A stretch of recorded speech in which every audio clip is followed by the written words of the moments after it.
Ever pondered why a rubber band, despite being stretched and twisted, still finds its way back into shape? Well, that's called resilience, folks. Picture it. Resilience is like a rubber band's superpower. It's not about avoiding the stretch or the twist, but about bouncing back. And let's face it, life, like a mischievous child, loves to stretch and twist us in all sorts of ways. But here's the kicker. Not all of us are rubber bands. Some of us, well, we're more like silly putty. You know, the kind that stretches but doesn't quite snap back into shape. Resilience, my friends, is not about dodging life's stretch marks or twists. It's about how we snap back into shape after those stretches and twists. It's about learning from the pull and using the momentum to propel us forward. So if resilience is the secret sauce to bouncing back, just like our friend Mr. Rubber Band, how can we cultivate it? Ever been so angry you turned green and grew 3 sizes? No, that's not resilience. That's the plot of the Hulk. Now let's talk about emotional awareness. It's like being the Sherlock Holmes of your own emotions, minus the deerstalker hat and the pipe. Picture it. One moment you're feeling all warm and fuzzy, the next you're dialing up the drama like a soap opera star. What's going on? Well, that's where emotional awareness comes in. It's about recognizing these emotional roller coaster rides for what they are and understanding their impact on our behavior, our decisions, and our interactions with others. It's like being your own emotional detective, without the trench coat and magnifying glass. So, instead of turning into a comic book character when you're angry, you understand why you're feeling that way and how it's affecting you. That's emotional awareness. And that's the first tool in our resilience toolbox. So the first tool in our resilience toolbox is emotional awareness. Now let's move on to the next. Ever tried to touch your toes and realize that's a mission impossible? Well, mental flexibility isn't that painful. Let's dive into it. Mental flexibility is like being a contortionist of the mind. It's about bending, stretching, and twisting your thoughts and perspectives to navigate the obstacle course of life. Imagine you're a gymnast, except without the spandex, balance beam, and the fear of falling flat on your face.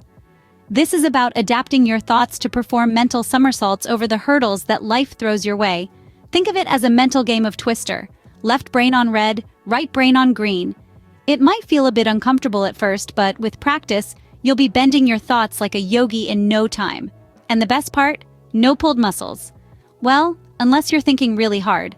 So we've got emotional awareness and mental flexibility in our resilience toolbox. Let's see what's next. Remember that friend who always shows up when you're moving houses? That's your social support right there. It's your personal cheerleading squad, your emergency contact, your sounding board, and sometimes your reality check. It's about leaning on and contributing to your network of relationships. Think about it. When life throws you a curveball, doesn't it feel better when you have someone to catch it with you? It's like having your own personal Avengers, but without the fancy costumes and superpowers. Well, unless you count the superpower of turning a frown upside down, then yes, your social support is super indeed. Social support is not just about taking, it's also about giving. It's a two-way street. So the next time your friend needs help moving, remember how their support made you feel and show up with a smile and maybe some pizza. So our resilience toolbox now has emotional awareness, mental flexibility, and social support. What could be next? Ever tried to run a marathon after eating a whole pizza? Yeah, not the best idea. Physical health is the fourth tool in our resilience toolkit. It's the engine that keeps the resilience machine running smoothly. Imagine your body as a car. You wouldn't fill your car with cheap fuel and expect it to perform like a race car, would you? The same goes for your body. Filling it with nutritious food, regular exercise, and plenty of sleep is like giving it premium fuel. It's like being your own personal mechanic, but for your body and without the greasy overalls. Now, I'm not saying you need to bench press 300 pounds or run a marathon, but keeping yourself in good shape physically can help you bounce back from stress and crises more quickly. So we filled our toolbox with emotional awareness, mental flexibility, social support, and physical health. Now that's what we call resilience. Did you find this video useful? Go ahead and give it a thumbs up, and will you do us a huge favor and subscribe to our channel? It's no cost to you, but would help us to continue to offer similar content on this platform. Thanks for your support, and see you next time.